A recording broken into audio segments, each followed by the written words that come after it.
Sawadee Kap. Hello and welcome to Daily Wisdom, Walking the Path with the Buddha. Today is our group learning program, and today we're learning Breathing Mindfulness Meditation. This is part 4 of a 4-part series where I've been guiding students in developing their meditation practice. On the very first session, I taught Breathing Mindfulness Meditation thoroughly, and we actually did a session together. Then the second one, we did a meditation session together, and I opened up to questions, and that's the same thing I did in our last session as well. And that's what we're going to be doing today, where I'm just going to guide you in a meditation session, helping you to elongate the amount of time that we've been meditating, because we've been growing to longer and longer to the point where we're meditating 30 minutes. And then afterwards, I'm going to open up to any and all questions that you guys have. If you are tuning in through any of the platforms that we broadcast to and you haven't seen part 1, 2, or 3, you're welcome to go back to that through YouTube or Facebook or even on our podcast. You'll be able to have access to that. But today, if this is your first time joining this series, it's okay, because we're going to meditate together. I'll guide you through that, and then we'll just open up to any and all questions that you guys might have. So I'd like to welcome all of you, whether you're joining for the first time or you're joining regularly, and at the same time, invite you to join for meditation. I'm going to start with some chanting to ease us into the meditation, which you guys are welcome to join along in. After the chanting, I'm going to come in with some guidance. Then there'll be a period of time where we'll just be meditating together. It'll just be quiet. Then we're going to come out of the meditation with some more chanting. And that's where we'll start and open up to any questions that you guys have. Whether you're in Facebook, YouTube, or Zoom, you can ask questions. So if you'd like to join for meditation, you might pull up a meditation cushion, or maybe you're on a couch or a sofa or a wheelchair or a bench or anything like this. There's the seated position, lying, standing, and walking.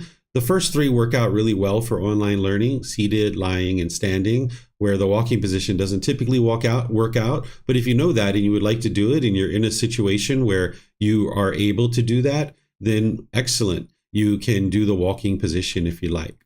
So I'm going to go ahead and get started with the chanting, and then afterwards I'm going to come in with the guidance. So make yourself comfortable with your lower body and your hands and arms. And if you'd like to chant along, you're more than welcome. And then afterwards, I'll come back in with the guidance. Arahang Samma Sambuddho Bhagava Otang Bhagavanang Abhivateyami Savakhato Bhagavata Tammo Dhammang Namasami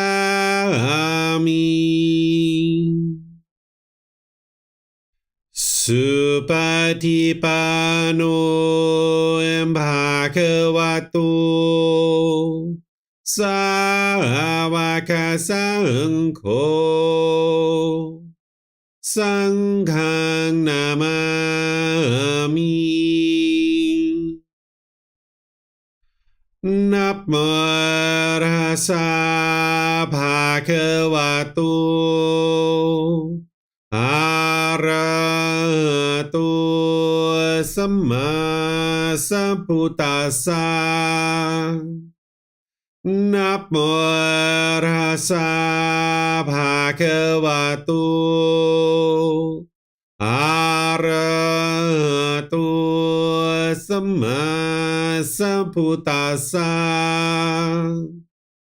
Namo Tassa Bhagavato Arahato Samma Sambuddhassa Iti piso Bhagava Arahang Samma Sambuddho Vicacaranang Sammuno Sakhato Rokavitu Anutero Purisa Dhamma sati sata tawa manusanam Oto Bhagavati.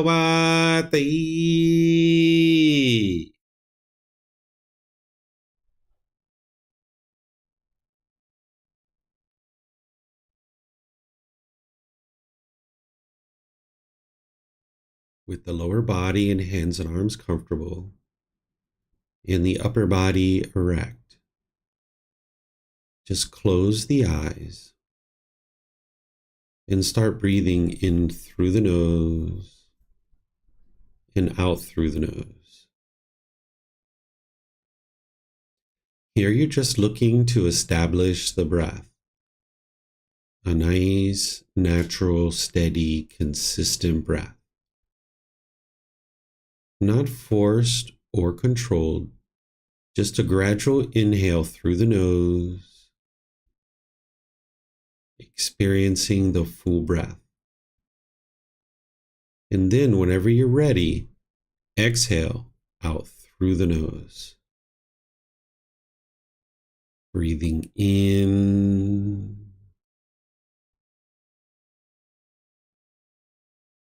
and out.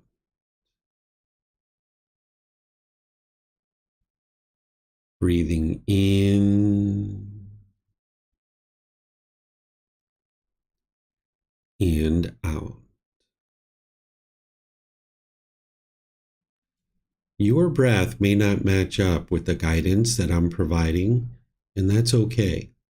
This is your practice. I'm just here for guidance. You can use this voice as a reminder that when you get to the next inhale, breathe in gradually through the nose, developing a nice, natural, steady, consistent breath. And then whenever you're ready, exhale out through the nose, experiencing the full breath. Breathing in and out. Breathing in and out.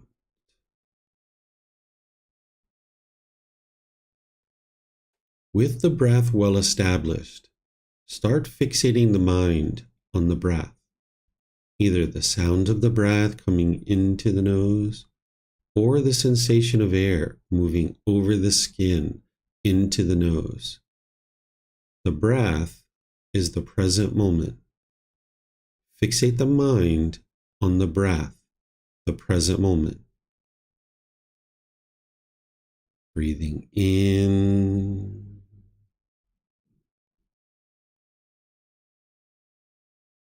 and out.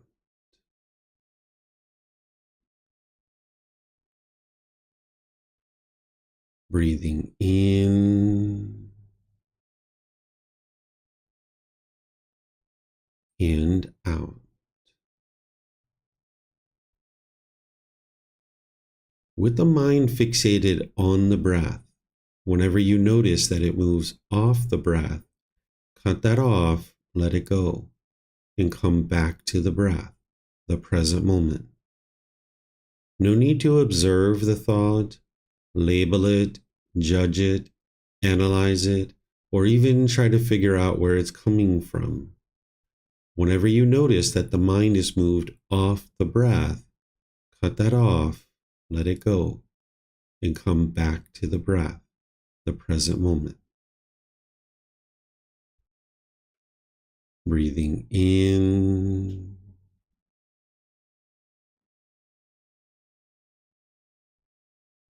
and out. Breathing in and out. I'm going to be quiet now and let you do this work of focusing on the breath, cutting off and letting go Anytime the mind moves off the breath, you have nowhere to go. There's nothing to do. No one needs you right now. This is your time to focus on the breath. Breathing in and out.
Arahang Samma Sambuddho Bhagava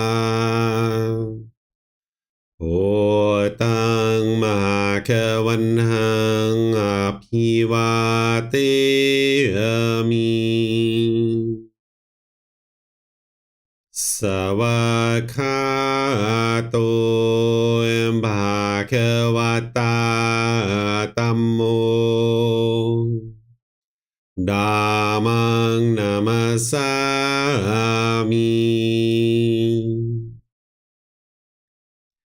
Supatipano Bhagavato Savaka Sangho Sanghang Namami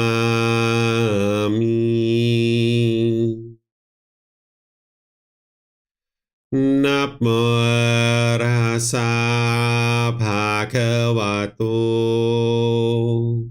Arahato Samma Sambuddhassa Namo Rasa Bhagavato Arahato Samma Sambuddhassa Namo Rasa Bhagavato Arahato Samma Sambuddhassa Iti Piso Bhagava Arahang Samma Sambuddho Vichacharanang Sammuno Sakato Rokavito Anutero Purisa Dhamma Sati Satatawa Manusarang Oto Bhagavati.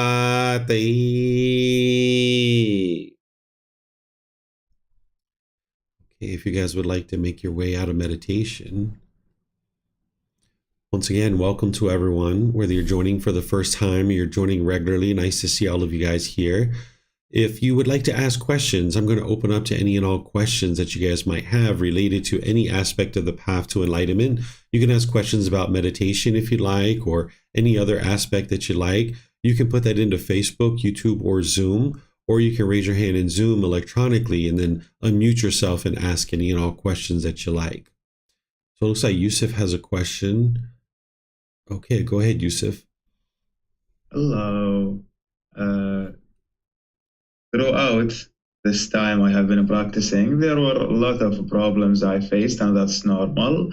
And I was able to either figure them out or still trying to figure them out. It is still like an easy task to do that, because I have the foundation, which is maybe the Eightfold Path and some other teachings. But there is one issue. It is hard to me to figure it out since long ago, which is my personality. No matter how much I try, it is still hard to figure out what should I do about this. Maybe if I told you, teacher, how to walk this path, you might say there is a foundation, which is the Eightfold Path.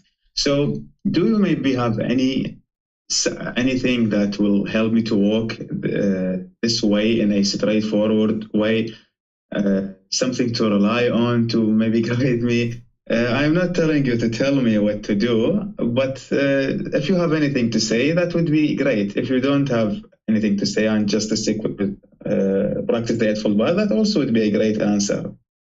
Okay, so a person's personality is going to be formed by their thoughts and their mind. And if the mind is polluted, meaning unenlightened, it's got those 10 fetters, one's personality is going to be based in those fetters. They're going to see someone have arrogance or conceit or pride or boastfulness, if there's that fetter in the mind, or if somebody has sensual desire, you're going to see those kinds of things as part of the personality. So as you're practicing the Eightfold Path, which is leading to the elimination of all discontentedness and ultimately eradicating all the 10 fetters, you'll notice that the mind will brighten up, it'll cheer up, it'll not be polluted, it'll be wholesome, and you'll see more and more wholesomeness coming through in one's personality. But it wouldn't be wise to try to force a personality or try to develop any particular personality. That would be kind of like forcing it, almost putting like a round peg in a square hole. But instead, if you do just focus on the Eightfold Path and cleaning up the mind and eradicating these pollutions, you'll see more and more that your personality will shift, and your character and the way that you interact in the world is going to adjust based on now not having those pollutions in your mind. And those pollutions are going to be gradually diminishing, and the wholesome roots are going to be gradually increasing, and you're going to see more and more of those wholesome qualities shining through. But for now, I know that you have a lot of questions on personality because I saw your messages. And if I was you, I would just set that aside. Don't try to have any particular type of personality or want to be perceived by others as having a particular personality, but instead just focus on training your mind using the Eightfold Path and all the other teachings. And then whatever personality you're going to have, it will come shining through as the mind brightens up and becomes more and more wholesome. Great. So you said to leave that aside. Do you mean leave that aside, like working on the personal existence view, the personality, or to leave everything about it aside, like even looking at the unwholesome or something, or unwise, to just leave that aside and work only on the Eightfold Path? Or? No, what I mean about leaving something aside is leaving aside any kind of desire to have a particular type of personality. That instead, if you're looking at your day-to-day actions and your day-to-day verbal actions and your thoughts and your ideas, if you're working the Eightfold Path in the way that it's described and that it's taught, you're doing the inner work that you need in order to eliminate the pollutions. And whatever personality you're going to have, it's going to happen just as a result of the mind becoming more and more purified. So what I'm saying to leave aside is any kind of desire for the personality to be one way or the other, because that's going to shift and change as your mind is being transformed. That's also a great answer, because I have like the biggest desire to be something else. For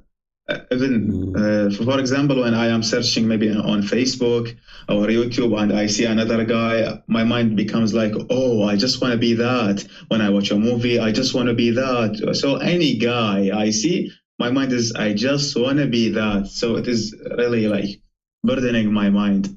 But about this, to not become someone else, my personality tends to be excited, or I don't know how to describe it, but it is enthusiasm. Like I am the joyful personality. I don't know if you did understand that.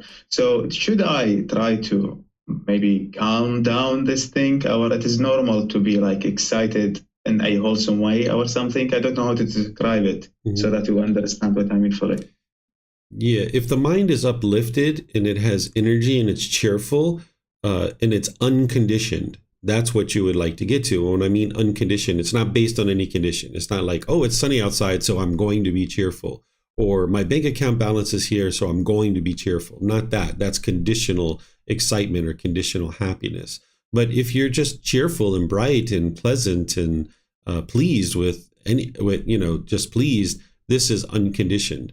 But if you're noticing excitement, this is from craving, desire, attachment, where the mind's like, oh, I'm so excited. Yay, I'm going to go outside and play, or I'm going to go do this, or I'm going to go do that. Oh, I'm so excited. This is based on some condition. And that's what you're trying to get rid of. You're trying to get to the point where you can enjoy life and you can enjoy all aspects of your life, but the mind isn't experiencing conditioned, pleasant feelings. This is something the mind has to learn how to do. It doesn't know how to do this in the unenlightened state, because what we do throughout our life is we chase cravings And then if we get what we want, we get excited and we enjoy it.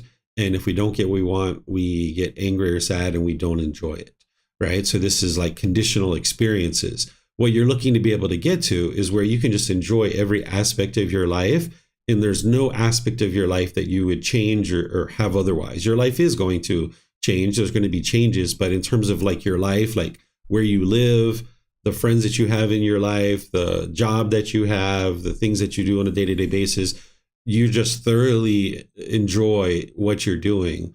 But if any aspect of that changes, of course, you'd be fine with that by the time you get to enlightenment. So you'd like to get to the point where, like, say your mom says, hey, let's go over here to the park. And you're like, sure, mom, let's go to the park, perhaps, if that's what you would like to do. And you can thoroughly enjoy that. But when it's over, and you're off to the next thing. It's not like, oh, man, we have to go home. Oh, I don't want to go home. I want to stay in the park. This is the mind holding on and craving to be in the park. Or, if you're doing any number of things, you would like to learn how to enjoy it. And then when it's done and over with, your mind is done. It's over with. It's not clinging to that situation or that experience and longing for it to continue. That the mind already understands that this thing is impermanent, and you just enjoy it for the present moment, and then you move on to the next thing. And then you enjoy that too. And then you're done with that and you move on to the next thing and you enjoy that too. But with craving in your mind, you won't be able to enjoy every single aspect of life, because the mind's only going to enjoy the things that is fulfilling its cravings. So you would like to get to the point where the mind isn't basing its inner feelings on its cravings, but instead it can just enjoy every aspect of life. Even like when I drive from my home to the temple on my motorbike and it's pouring down raining, I've got a smile on my face and I'm enjoying it, right? It's like, oh, wow, look at all this rain. Like, wow, I got to really go slow. And like, wow, like, look at this. Like, I'm getting drenched and soaking wet. Like, what am I going to do when I get to the temple? People, will see that I've been, all wet, and I'm going to need to find a new pair of clothes. And like, wow, this is pretty interesting. Like, how's this all going to transpire and unfold? So you're just kind of, no matter what you're doing, you can enjoy that situation and not have any kind of frustration or agitation or annoyment. And then you know that that's an impermanent situation, and now you're off to the next thing. I know you are talking in general about enjoying everything, but I will specific it to the personal resistance view. Most of the time, I can't enjoy what I do about the things with my friends and such, because when I do a certain thing and get back home, my mind is like, whoa, Yusuf, what are you doing? This is not what you desire to be. This is not the personality you want. This is one thing. About excitement, I don't think that the mind is excited, because it is peaceful, it's calm. But my personality is cheerful, and I don't know the replacement word for excitement in a wholesome way, but I don't see it as a wholesome. The mind doesn't see my cheerful way as wholesome, because he aspires to be that guy who is calm, talks slowly, walks slowly. So when I'm excited or cheerful or some things like this, I see it like as unwholesome. I need to clean this up. So from what I did understand from you, it is still wholesome to be cheerful and be energized, or that guy who have energy all the time. So it is normal, right? Yeah, it is. You're just looking for that to be unconditioned, that it's not based on any condition. As an enlightened being, you'll be cheerful, you'll be bright, you'll be radiant, you'll be uplifted. You're not going to be down in the dumps, and you're not even going to be mediocre. You're not even going to be even keel. I mean, you will be even keel in terms of your temperament, that you'll be calm, but inside, it's almost like the mind is just like constantly smiling inside. Thank you. You're welcome. Okay, I don't see any questions anywhere else. So what I'm going to do, hold on, here we go. We have a question coming in. Looks like Fiona. Okay. Hi, teacher. Do you have any advice on interruptions during meditation? I found the mind becomes slightly discontent when interrupted during meditation. When going back to meditating, should I start from the beginning time-wise, or just continue where I left off? Thank you. Okay, so this is the mind craving for meditation to be a certain way. And you can actually be attached to meditation itself. The mind is a master at being attached. Oftentimes people don't understand that there's no such thing as a wholesome attachment or a wholesome craving. As long as the mind's holding on and craving permanence, when it's meeting with impermanence, it's going to experience any kind of discontentedness. Or even when it's getting what it wants, it's getting discontent. So you would like to understand that meditation is going to be interrupted from time to time. That's normal. That's the impermanent nature of your meditation practice. And don't cling to meditation. I think you've probably heard me talk about how I've been meditating before, and my son walked in and was like, "Hey, I need you to take me to school." And I was like, "Really?" I was like, "I thought your mom was here." And he's like, "And she was taking you to school." And he's like, "No, mom's gone. And, I need you to take me to school." So I needed to just get up, go take him to school, and then come back and meditate. So in that situation, I was meditating for like 3 minutes, and I did start over from the very beginning. But if you're like 10, 15, 20, 30 minutes into your meditation and something happens where you need to break away from your meditation and come back, if you'd like to start over, you can, but you don't have to. It's really up to you. Each situation is going to be different. You got to see what amount of time that you have in your meditation. But even that 3-minute meditation that I had before my son came and interrupted it, there was benefit there, right? Like I didn't count that as one of my meditations because it was so short. But I noticed that the mind was quite peaceful during that period of time. In that 3 minutes, I had some certain amount of awareness of mind or mindfulness, certain amount of concentration, and there was a certain amount of letting go. So even short meditations like that can be beneficial to a certain degree. It's just not one of the 2 or 3 for 30 minutes or more. So you'd like to let go of any kind of clinging and holding on or craving meditation. And you would like to choose for yourself about whether or not you should start over from the beginning or not. That's a personal choice that you're going to need to make in each situation based on your time that you've been meditating and the time that you have remaining. Okay. And I think that was the only one in the text. So Yusuf has another question. Go ahead, sir. I think it is about the right speech. So a couple of days ago, something funny did happen to me. And when I tried to tell it to a friend, and I did tell it, after thinking about it, I was like, how could this be beneficial to him? Like telling him a story about something in my life. How is he going to benefit from that? It is like having no value to him. So is this right, or it is just maybe I have hidden cravings that is preventing me from saying such a thing? So what do you think? Yeah, if you're just talking about your life without having somebody ask you about it, this is coming from the mind's conceit, the arrogance, the pride, and there can be central desire in there too. Anytime there's craving, desire, attachment, there's pretty much central desire involved where the mind maybe just wants to talk. So I wouldn't talk about your life with anybody unless they ask you questions. Whereas if you just like, by the way, I am enrolled in college and I'm taking these classes and I live in this community and I did this in the past, there's no reason for you to talk about that. It's just coming from the arrogance and the pride, the boastfulness. It's coming from the central desire of just wanting to talk.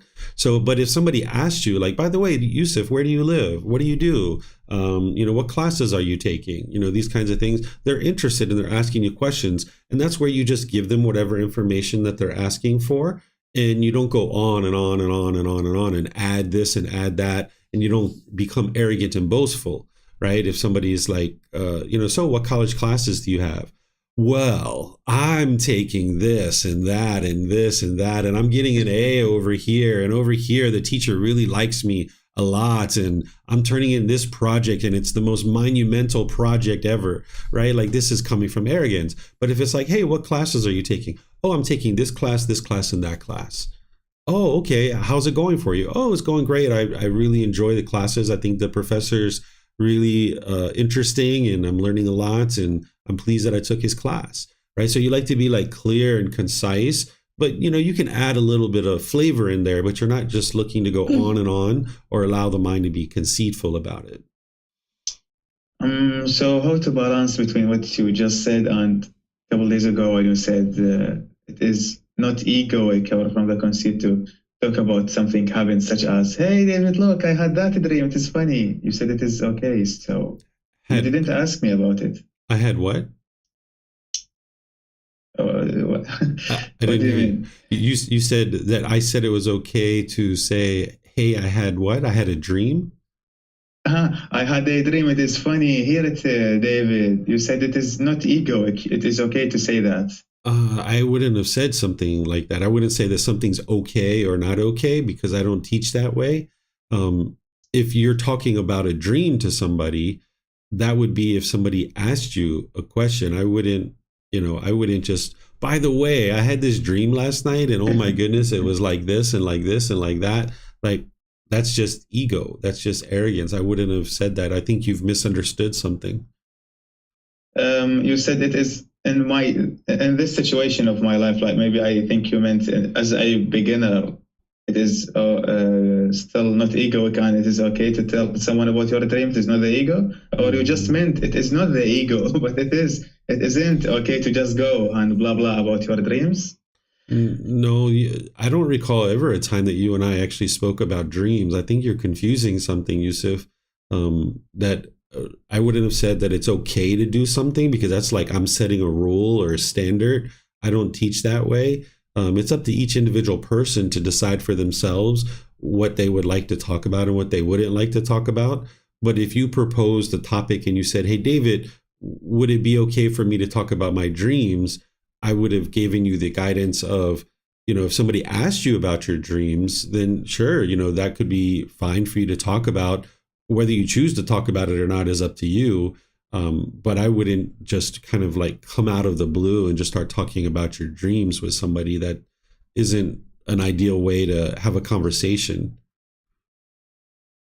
Okay, maybe I did misunderstand, but we talked about this maybe 10 days ago, if you don't recall. No. When did we talk? You mean in class? Personal meeting about the ego talk. If I just come into your life and said some things about my life. Yusuf, you and I have I not. can. You and I have not had a. I can. You and I have not had a personal meeting for a very long time. I've got my schedule right here in front of me. Really? I thought 10 days ago. No, when you said it was October. It was October 15th. It was over a month ago. Oh, I thought it 10 days ago when you told me to stop asking you a question or something and focus on the Eightfold Path. Do you remember? No, it was over a month ago that you and I had any kind of personal discussion. Oh, I thought you had something in your memory. Okay, so let's leave that aside. And you said to not blah blah about yourself if not asked. I have noticed that most of my friends is not maybe interested in me anymore. Like before, they were calling me, they were texting me, they were doing all that attachments things to me. It was, even though it is attachments and going to cause some painful feelings, but it was like something giving me happiness. Like now, they are not calling me all the time. They are not texting me all the time. They are not asking me all the time out. It is peaceful, but it's maybe boring or something. They lost their interest in me. So good. Honestly, Yusuf, because friends that are constantly texting you and constantly trying to get you to come out with them, that's attachment. And it's just going to sabotage your relationships and they're going to disintegrate. And as you know, your relationships were very problematic and they have been very problematic for a long time. So if they're starting to calm that down, their mind's going to swing. That when they're holding on to craving and they start letting that go, they're going to swing all the way to the other side where they're going to start to be indifferent and could care less. But then eventually they'll start coming a little bit more to the middle where, maybe they contact you once in a while.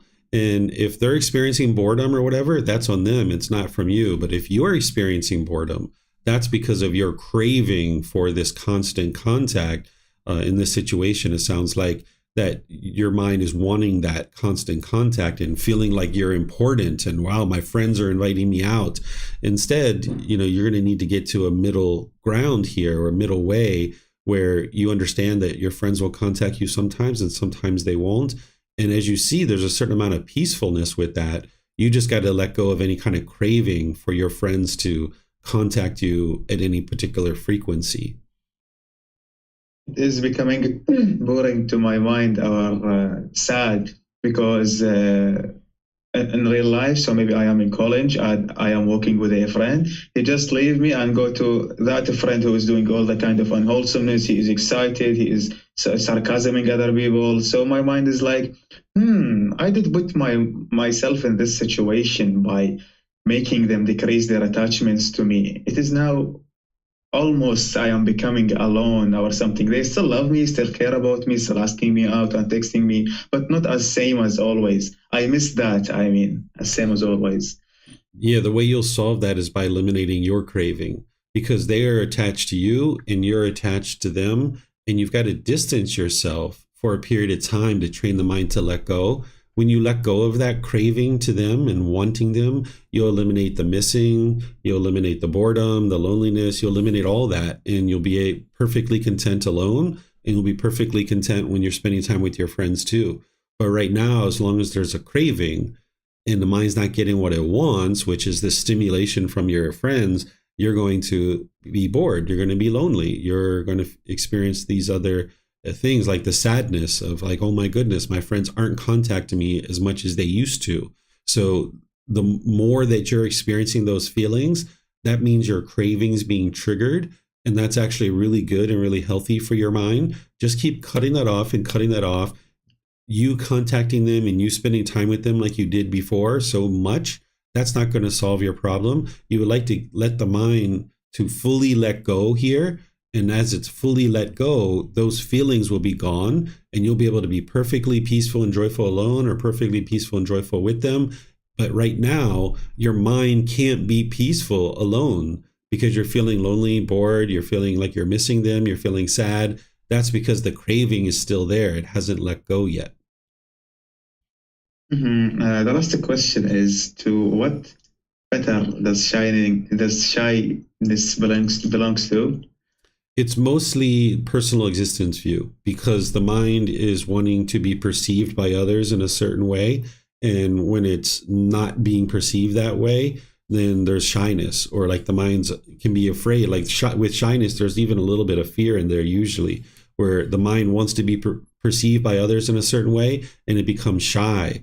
That it, like public speaking is a good example. Like the mind feels like other people are going to judge me and they're going to look at me in a negative way. And the mind doesn't want to be perceived that way by others. And now it's shy to go up there and public speak, or other situations like this. Or like for you, I think you're probably asking because of talking with girls. You probably, because you've talked about this many times, is that when you talk with girls, you get shy. This is because you're wanting to be perceived in a certain way by this girl. And if you're being perceived that way, you feel good. But if you're not being perceived that way, you feel bad. So you have this shyness and this inability to just be calm and talk with the girls nicely.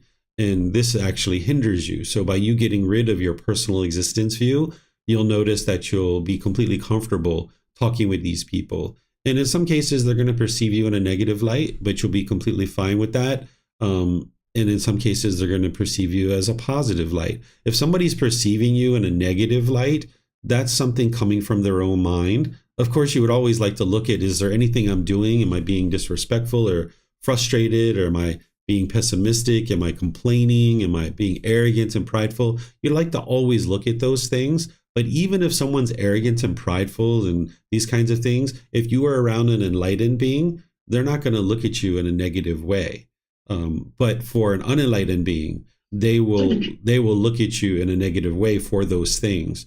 But that's still coming from their mind. So you would like to get to a point where you purify your mind and you eliminate all those pollutions. And at the same time, if anybody ever looks at you in a negative light or gossip or slanders you, you got to be able to understand that that's coming from them. And you would like to clean up any aspect of your life that is allowing that kind of thing to occur. But at the same time, people are still going to do it. You look at the Buddha, he was perfectly enlightened, the fully perfectly enlightened one. And people still slander him. People still gossip him, even today, right? So no matter how pure your mind is, people are still going to say things that are untrue about this being Yusuf.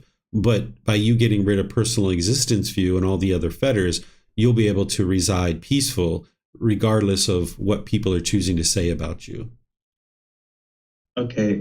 Is it fine with you to continue me talking, or I think you need your time? I think what I'd like to do is in class here, and then if you'd like to stick around and ask some questions, maybe you can. But I think this is good to just kind of in class here, if it's okay for you. Yeah, sure. Okay. Okay, so I'm just going to end class because I know that people have things that they're planning to do in their day, and I would like to just end by thanking everyone for joining for the class, and thank you for being interested in learning the teachings of the Buddha. Next week on Wednesday, I'm going to be in the first part of a 4-part series on loving kindness meditation. I'm going to be teaching a 4-part series helping students to build up their loving kindness meditation. And this is going to help you to eliminate anger, hatred, ill will, and all the lesser versions like frustration, irritation, even annoyance and dislike towards other beings, because an enlightened being doesn't even have the slightest dislike towards another being. It can also help you to eliminate any kind of negative self-talk. If you have diminishing and degrading talk within your own mind that you're degrading this being who you are, this will help you to eliminate that as well. It's going to essentially rewire the mind.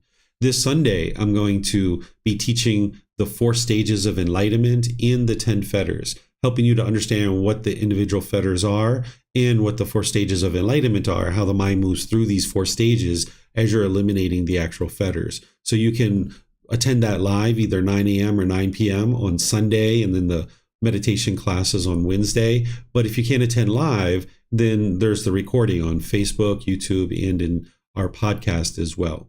So thank you all. Thank you for your questions. Thank you for your interest in learning. And perhaps we'll see you guys in a future class. Be well and have a lovely rest of your day. Sawadee ka.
Thank you again for watching. Enjoy your meditation. Look forward to seeing you online and answering any questions that you might have. Thank you so much.